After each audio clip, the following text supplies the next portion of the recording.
അപ്പൊ അവർക്ക് പോസിബിൾ ആണെങ്കിൽ എന്തുകൊണ്ട് എനിക്കും പോസിബിൾ അല്ല എന്നാണ് അന്ന് എനിക്ക് തോന്നിയത്.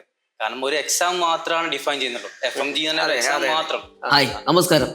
ഇന്ന് നമ്മളോട് കൂടെയുള്ളത് ജോർജിയയിൽ നിന്ന് MBBS കഴിഞ്ഞ്, അതേപോലെ MBBS കഴിഞ്ഞ് FMG ഫസ്റ്റ് അറ്റംപ്റ്റിൽ നല്ല മാർക്കോട് കൂടെ പാസ്സായിട്ട് വന്നിരിക്കുന്ന വ്യക്തിയാണ് ഡോക്ടർ ഫജർ ഫർദീൻ. അദ്ദേഹത്തോട് നമ്മൾ ഡിസ്കസ് ചെയ്യാൻ പോകുന്ന കാര്യം എങ്ങനെയുണ്ടായിരുന്നു MBBS അബ്രോഡിൻ്റെ ജേണി, അതേപോലെ FMGയിലേക്ക് ഉള്ള ജേണി, അത് കഴിഞ്ഞിട്ടുള്ള കാര്യങ്ങൾ എങ്ങനെയാണെന്നുള്ളതിൻ്റെ ഒരു ഡിസ്കഷനാണ്, പാനലാണ് നമ്മളോട് ചെയ്യുന്നത്. അപ്പോൾ അതിലേക്ക് അദ്ദേഹത്തെ സ്വാഗതം ചെയ്യുന്നുണ്ട്. വെൽക്കം. ഓക്കെ.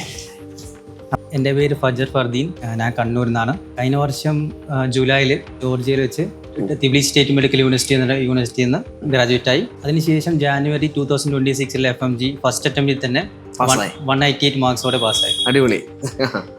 188 എന്നുള്ളത് നല്ല മാർക്കാണ്. അതെ, ആ സമയത്ത് ഏകദേശം ടഫായിരുന്നു പേപ്പർ, ഭയങ്കര ബുദ്ധിമുട്ടുള്ള സമയമായിരുന്നു.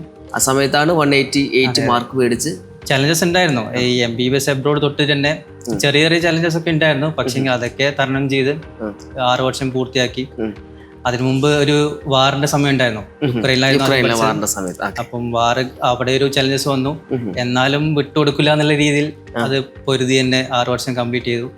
എന്നിട്ട് എല്ലാം നല്ല രീതിയിൽ തന്നെ FMG കയറാൻ പറ്റി. ഇനിയിപ്പോ ഇന്റേൺഷിപ്പിന് വെയിറ്റ് ചെയ്യുന്നുണ്ട് അല്ലേ? ഓക്കെ. എങ്ങനെയുണ്ടായിരുന്നു നമ്മുടെ MBBS സ്റ്റഡി? എങ്ങനെയാണ് അതിന്റെ ഒരു MBBS സ്റ്റഡി? കുറച്ച് ഒരു റിലാക്സ്ഡ് വേ ആയിരുന്നു. വെച്ചാല് ഇവിടെയുള്ള പോലെ 5.5 വർഷം ഒരു കംപ്ലീറ്റ് ഒരു പാക്ഡ് അല്ലാതെ കുറച്ചൊരു റിലാക്സ്ഡ് ആയിട്ടുള്ള ഒരു സ്റ്റഡി പാറ്റേൺ ആയിരുന്നു. അത് കൂടാണ്ട് അവിടെ നോൺ എഡ്യൂക്കേഷൻ ആയിട്ട് പറയുകയാണെങ്കിൽ കുറച്ച് ചലഞ്ചസും കാര്യമൊക്കെ ഉണ്ടാവും. കാരണം അവിടുത്തെ വെതറും പിന്നെ ഫുഡും അതൊന്നും നമുക്ക് ഫസ്റ്റ് തന്നെ ഒന്ന് അഡ്ജസ്റ്റ് ആയി വരും എന്ന് ഒരു പ്രതീക്ഷ ഉണ്ടാവണ്ട. കാരണം അവിടുത്തെ എന്താ പറയുക, കാലാവസ്ഥയൊക്കെ കുറച്ച് നെഗറ്റീവ് ഇമ്പാക്ട് ചെയ്യും ചിലപ്പോൾ. പക്ഷേങ്കിൽ അതൊക്കെ എന്താ പറയാ, വിത്തിൻ ടൈം കൊണ്ട് അതൊക്കെ 1 or 2 years കൊണ്ട് ഇതൊക്കെ 1 or 2 years തന്നെ വേണ്ട, ഒരു 6 months അത് അവിടുത്തെ ഒരു സിസ്റ്റമായിട്ടൊന്ന് അഡ്ജസ്റ്റ് ആയിട്ട് വരും. പിന്നെ ഫുഡിന്റെ കാര്യം പറയാന്നുണ്ടെങ്കിൽ എന്തായാലും ഇവിടെ നാട്ടിലുള്ള പോലെയുള്ള നല്ല ഭക്ഷണവും കാര്യമൊന്നും അവിടെ ഉണ്ടാവില്ല. അപ്പം അതും അഡ്ജസ്റ്റ് ആയിട്ട്, കാരണം എല്ലാവരും സെൽഫ് കുക്കിംഗ് എന്ന ഇതിലേക്ക് ഓപ്ഷനിലേക്ക് പോകും. എന്തുകൊണ്ടാണ് ഈ കുട്ടികൾ സെൽഫ് കുക്കിംഗ് എന്നുള്ള ഇതിലേക്ക് മാറാൻ കാരണം? അത് മാറുന്ന വെച്ചാൽ ഒന്നാമത്തെ ബഡ്ജറ്റ് ഒന്ന് ഫ്രണ്ട്ലി ആണ് അത്. പിന്നെ ഫുഡ്, പുറത്തുള്ള ഫുഡ് എന്ന് വെച്ചാൽ എന്താ McDonald's, KFC അങ്ങനത്തെ കുറെ ജങ്ക് ഫുഡ്സ് ഒക്കെ ഉണ്ടാകും. അപ്പം അത് കഴിച്ചു മടുക്കും. പിന്നെ നാട്ടിൽ നിന്ന് എല്ലാവരും അധികവും എന്താ പറയാ മസാല സ്പൈസസും എല്ലാം കൊണ്ടുപോയിട്ടാ. പിന്നെ ആർക്കും അങ്ങോട്ട് പോകുമ്പോൾ ഒന്നും കുക്കിംഗ് ഒന്നും അറിയാൻ പറ്റില്ല. അതിങ്ങനെ അവിടെ നിന്ന് അഡ്ജസ്റ്റഡ് ആയി പിന്നെ അതിന്റെ ആ ഒരു രീതിയിലേക്ക് എത്തും. അത് എല്ലാ +2 കഴിഞ്ഞിരിക്കുന്ന കുട്ടികളും ഏകദേശം ഇതേ ഒരു സിറ്റുവേഷൻ തന്നെയാണ്. ഞാനും അങ്ങനെയായിരുന്നു. +2 കഴിഞ്ഞിട്ട് ഡയറക്റ്റ് ആയിട്ട് നീറ്റ് ഫസ്റ്റ് അറ്റംപ്റ്റ് ചെയ്തിരുന്നു. ഫസ്റ്റ് അറ്റംപ്റ്റിൽ എനിക്ക് പറയത്തക്ക മാർക്ക് സ്കോർ ചെയ്യാൻ പറ്റിയില്ല, 300 ഉള്ളിലായിരുന്നു. അപ്പോൾ എൻ്റെ മുന്നിൽ ഒരു ഓപ്ഷൻ ഉള്ളത് എന്ന് വെച്ചാൽ സമയത്ത് ഞാനാണ് പറഞ്ഞത് അബ്രോഡ് ഓപ്ഷൻ റിയാസ് എന്ന് പറഞ്ഞത് അബ്രോഡ് MBBS നല്ലൊരു ഓപ്ഷനാണ്. അപ്പോഴാണ് യുക്രൈനിലേക്ക് ചൂസ് ചെയ്യുന്നത്. യുക്രൈൻ നല്ലൊരു യൂണിവേഴ്സിറ്റി ആയിരുന്നു, ബോഗോമോൾസ് യൂണിവേഴ്സിറ്റി ആയിരുന്നു. അവിടുത്തെ ഏറ്റവും ബെസ്റ്റ് ആയിരുന്നു. എന്നിട്ട് അവിടെ പോയി. ബട്ട് അൺഫോർച്ചുനേറ്റ്ലി യുദ്ധം അത് നമുക്ക് പറയാൻ പറ്റില്ലല്ലോ എന്താണെന്ന്. അത് അവിടുന്ന് നേരെ 3rd ഇയർ കഴിഞ്ഞിട്ട് ഷിഫ്റ്റ് ആയതാണ് ജോർജിയയിലേക്ക്. നമുക്ക് അഡ്മിഷൻ നമ്മൾ എടുത്തത് ജോർജിയൻ ഗവൺമെന്റ് യൂണിവേഴ്സിറ്റി, ജോർജിയയിൽ തന്നെ ഏറ്റവും ടോപ്പ് യൂണിവേഴ്സിറ്റി, മെഡിക്കൽ യൂണിവേഴ്സിറ്റി, ഏറ്റവും ഫേമസ് ആയിരിക്കുന്ന ഏറ്റവും ടോപ്പ് യൂണിവേഴ്സിറ്റി, ജോർജിയയിൽ തന്നെ ഏറ്റവും ഫസ്റ്റ് റാങ്കിൽ കിടക്കുന്ന യൂണിവേഴ്സിറ്റി. അതെ, അതും ആ സമയത്ത് റിയാസ്കായിട്ട് ഞാൻ കോൺടാക്ട് ചെയ്തു. അങ്ങനെയാണ് അന്ന് അത് അപ്പോഴും മെൻഷൻ ചെയ്തു, ഈ ഒരു യൂണിവേഴ്സിറ്റി ആയിരിക്കും ബെറ്റർ എന്ന് മെൻഷൻ ചെയ്തു. ആ രണ്ടും കമ്പയർ ചെയ്യുമ്പോൾ യുക്രൈനും ജോർജിയയും കമ്പയർ ചെയ്യുമ്പോൾ ഏകദേശം സെയിം ആയിട്ട് തന്നെയാണ് തോന്നിയത്. പക്ഷേ ഒരു ലിവിംഗ് സ്റ്റൈൽ ജോർജിയ കുറച്ചും ബെറ്റർ ആണ്. കാരണം ടൂറിസം കൂടുതലുള്ള ഒരു രാജ്യമാണ് ജോർജിയ. ഒരു ബ്രൈറ്റ് സിറ്റി എന്നൊക്കെ പറയാം. അതെ, ബ്രൈറ്റ് സിറ്റി ആണ്. ശരി. FMG പറയുന്നത് നമുക്ക് MBBS ഇപ്പോൾ നിലവിൽ +2 കഴിഞ്ഞിരിക്കുന്ന വിദ്യാർത്ഥികളിൽ എല്ലാവർക്കും MBBS എടുക്കാൻ സാധിക്കും, അല്ലെങ്കിൽ അത് പറ്റുമോ എന്നുള്ളതാണ് ചോദ്യം. എല്ലാവരും MBBS എടുക്കണോ? അങ്ങനെ കുറേ ക്വസ്റ്റ്യൻസ് കാരണം പല ആളുകൾ.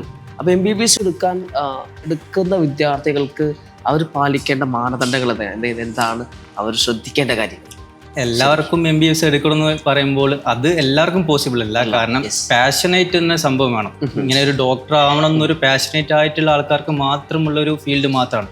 കാരണം വളരെ വലിയൊരു ഡ്യൂറേഷനുള്ള കോഴ്സാണ്, 6 years കോഴ്സാണ്. അത് കഴിഞ്ഞിട്ടും ചലഞ്ചസ് ഉണ്ട്. FMG എന്ന എക്സാം പാസ്സാവണം, അതിനുശേഷം ഇവിടുത്തെ ഇന്റേൺഷിപ്പ് കഴിയണം. അപ്പം ഒരു പാഷനേറ്റ് ആയിട്ടുള്ള ഒരാൾക്ക് പറ്റിയൊരു കോഴ്സ് മാത്രം അത് ഫോളോ ചെയ്യാൻ പറ്റുള്ളൂ. ഫോളോ ചെയ്യുള്ളൂ. അതെ. പിന്നെ നീറ്റ് തന്നെ ഒരു എക്സാം ഉണ്ട് ഇവിടെ. അതിന് ടോപ്പ് റാങ്ക് കിട്ടിയാലാണ് ഇവിടുത്തെ ഗവൺമെന്റ് മെഡിക്കൽ കോളേജിൽ കിട്ടുള്ളൂ. ഇത് വളരെ പ്രധാനപ്പെട്ട പോയിന്റാണ്. കാരണം വെച്ചാൽ MBBS എന്നുള്ളത് നിങ്ങളുടെ പാരന്റിന്റെ അല്ലെങ്കിൽ വേറെ ആരുടെയും അഭിപ്രായത്തിൽ വന്നിട്ട് എടുക്കേണ്ട ഒരു സംഭവമല്ല. അത്രയും പേഷനായിട്ട് ആയിട്ടുണ്ടെങ്കിൽ മാത്രം ഒരു വിദ്യാർത്ഥി MBBS ചൂസ് ചെയ്താൽ മതി. നമ്മളത് എല്ലാ വിദ്യാർത്ഥികളോടും പറയുന്ന ഒരു വിഷയമാണ്, മനസ്സിലായില്ലേ? അത് അത്രയ്ക്കും അവർ ഡെഡിക്കേറ്റഡ്, ആ ഒരു വിഷയത്തിന് അത് അത്രയും ഡെഡിക്കേറ്റഡ് ആണെങ്കിൽ മാത്രം എന്ത് ചെയ്യാം, ഈ ഒരു പ്രോഗ്രാം ചൂസ് ചെയ്യാം MBBS. ഓക്കെ. പിന്നെ അതിന് ഞാൻ പറഞ്ഞ പോലെ തന്നെ നീറ്റിന്റെ സ്കോർ അത് ഭയങ്കര ഒരു ഫാക്ടറാണ്. അപ്പം +2 കഴിഞ്ഞ ഉടനെ എല്ലാവരും എബ്രോഡ് MBBS നോക്കണം എന്നുള്ള ഒരു ചോദ്യത്തിന് ഫസ്റ്റ് ഒരു നീറ്റിന്റെ സ്കോർ ഒന്ന് അനലൈസ് ചെയ്യണം. ഓക്കെ. അപ്പൊ അവർക്ക് ഒരു 300 എബോ അല്ലെങ്കിൽ 350 എബോ ആണ് വരുന്നതെങ്കിൽ അവർക്കൊരു ഉള്ളിലൊരു കോൺഫിഡൻസ് ഉണ്ടെങ്കിൽ ഇവിടെ ഒരു അറ്റംപ്റ്റും കൂടി ചെയ്തിട്ട് നല്ല മാർക്ക് വാങ്ങാൻ പറ്റുന്ന ഒരു കോൺഫിഡൻസ് ഉണ്ടെങ്കിൽ അവർക്ക് അത് ചെയ്യാൻ പറ്റും. പക്ഷെങ്കിൽ അങ്ങനെ ഒരു കോൺഫിഡൻസ് ഇല്ലെങ്കിൽ ഒരു ലൂപ്പിലാണ് അത് വിട്ടു പോകുന്നത്. ഭയങ്കര പ്രശ്നമാണ്. അത് വലിയൊരു പോയിന്റ്. ഈ FMG ലൂപ്പ് പോലത്തെ ഒരു ലൂപ്പല്ല. ഈ നീറ്റ് വെച്ചാൽ ഒരു എക്സ്റ്റെൻസീവ് ആയിട്ടുള്ള ഒരു ഇയേഴ്സ് വെച്ചാൽ 2-3 ഇയേഴ്സ് ഒക്കെ ഇതിലേക്ക് പെട്ടുപോകും. പിന്നെയും അതിൽ തന്നെ മാർക്ക് 1 മാർക്ക് 2 എനിക്കറിയുന്ന കുറെ ആൾക്കാരുണ്ടായിരുന്നു 2 മാർക്കിനൊക്കെ വീണ്ടും റിപ്പീറ്റ് ചെയ്യുന്നു. അപ്പം 3-4 ഇയേഴ്സ്. അത് ഞാനൊരു ആവറേജ് സ്റ്റുഡന്റ് കാര്യമാണ് പറഞ്ഞത്. അബോ ആവറേജ് അല്ല, ബിലോ ആവറേജ് അല്ല. ആവറേജ് സ്റ്റുഡന്റ് ഒരു 2 ഇയേഴ്സ് ഇപ്പോഴത്തെ സിറ്റുവേഷൻ. കാരണം 70,000 സീറ്റ്സേ ഉള്ളൂ ഇവിടെ. 30 lakhs ആൾക്കാർ. ഞാൻ എഴുതുന്ന സമയത്ത് ഞാൻ 2019 എഴുതിയത്. ആ സമയത്ത് 15 ലക്ഷം ആൾക്കാരെ ഉണ്ടായിട്ടുള്ളൂ. ഈ ഒരു 6 വർഷത്തെ ടൈം പീരീഡിൽ നേരെ ഇരട്ടിയാണ് കാൻഡിഡേറ്റ്സിന്റെ എണ്ണം. പക്ഷേ സീറ്റിൽ അധിക വ്യത്യാസമൊന്നുമില്ല, വലിയ മാറ്റമൊന്നുമില്ല. 10,000 സീറ്റ് മാത്രം കൂടിയിട്ടുണ്ട്. ആ ഒരു ലൂപ്പിൽ പെടാതെ ഒരു 1 ഇയർ കൂടി ഒന്ന് അറ്റംപ്റ്റ് ചെയ്ത് നോക്കിയിട്ട്, അങ്ങനെ ആ ഒരു 350 എബോ ഉള്ള ആൾക്കാർക്ക് 1 ഇയർ കൂടി അറ്റംപ്റ്റ് ചെയ്ത് നോക്കിയിട്ട് അതും പോരാന്നുണ്ടെങ്കിൽ നേരെ എബ്രോ MBBS ആണ് ഏറ്റവും ബെസ്റ്റ് ഓപ്ഷൻ. അതാണ്. പിന്നെ പോസ്റ്റ് ഞാൻ പറഞ്ഞല്ലോ 6 ഇയേഴ്സ് കഴിഞ്ഞിട്ട് ഒരു എക്സാം. നിങ്ങൾക്കിപ്പോൾ MBBS അബ്രോഡ് പുറത്തുനിന്ന് പഠിച്ചത് ഒരു മണ്ടത്തരമായി തോന്നുന്നുണ്ട്. കാരണം നിങ്ങൾ ആ പഠിക്കുന്ന സമയം, ആ ചൂസ് ചെയ്യുന്ന സമയത്ത് എനിക്ക് ഓർമ്മയുണ്ട് പലരും നിങ്ങളെ നെഗറ്റീവായിട്ട് പറഞ്ഞിട്ടുണ്ടായിരുന്നു. ഈ MBBS അബ്രോഡ് പോകണ്ട, അതിന് വാല്യൂ ഇല്ല, പിന്നെ പഠിച്ചിട്ട് കാര്യമില്ല, FMG എന്നൊരു എക്സാം പാസ്സാകാൻ പോകുന്നില്ല. അങ്ങനെ ഒരുപാട് നെഗറ്റീവ് നിങ്ങളുടെ ഫാമിലിയിൽ നിന്ന് പോലും നിങ്ങൾക്ക് വന്നിട്ടുണ്ടായിരുന്നു. അതെ, നെഗറ്റിവിറ്റി വന്നിരുന്നു. എന്നോട് ഈ കാര്യങ്ങളൊക്കെ നിങ്ങൾ അന്ന് ഡിസ്കസ് ചെയ്തിട്ടുണ്ടായിരുന്നു. നിങ്ങൾക്ക് ഇപ്പോ അതൊക്കെ നിങ്ങൾക്ക് ആലോചിക്കുമ്പോൾ നിങ്ങൾക്ക് എന്താണ് ഇപ്പൊ തോന്നുന്നത് ശരിക്കും? അതൊക്കെ ആദ്യം ആലോചിച്ചു. ഇപ്പോൾ ഫസ്റ്റ് അവർ ഇങ്ങനെ ഫാമിലി മെമ്പേഴ്സ് ഒക്കെ പറയുമ്പോൾ കുറച്ചൊരു ഡീമോട്ടിവേറ്റ് ആയിരുന്നു. അതെ.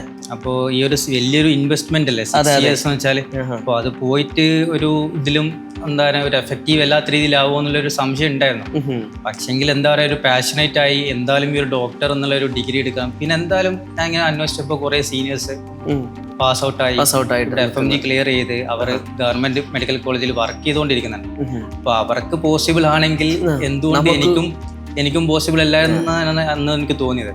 കാരണം ഒരു എക്സാം മാത്രമാണ് ഡിഫൈൻ ചെയ്യുന്നുള്ളൂ. FMG തന്നെ ഒരു എക്സാം മാത്രം. അത് ഈ എക്സാം വെച്ചാൽ ഒരു കൺവേർഷൻ മാത്രമാണ്. ഒരു അബ്രോഡ് മെഡിക്കൽ സ്റ്റുഡന്റിനെ ഇന്ത്യൻ മെഡിക്കൽ സ്റ്റുഡന്റ് ആക്കിയിട്ടുള്ള കൺവേർട്ട് ചെയ്യുന്ന ഒരു എക്സാം മാത്രമാണ്. അതിൽ 150 മാർക്ക് കിട്ടിയാൽ കഴിഞ്ഞു. വേറെ ഒരു പ്രശ്നം. സ്ക്രീൻ ടെസ്റ്റ് ആണ്, അല്ലാതെ ഒരു കോമ്പറ്റീറ്റീവ് എക്സാം അല്ല. 300 മാർക്സിലാണ്.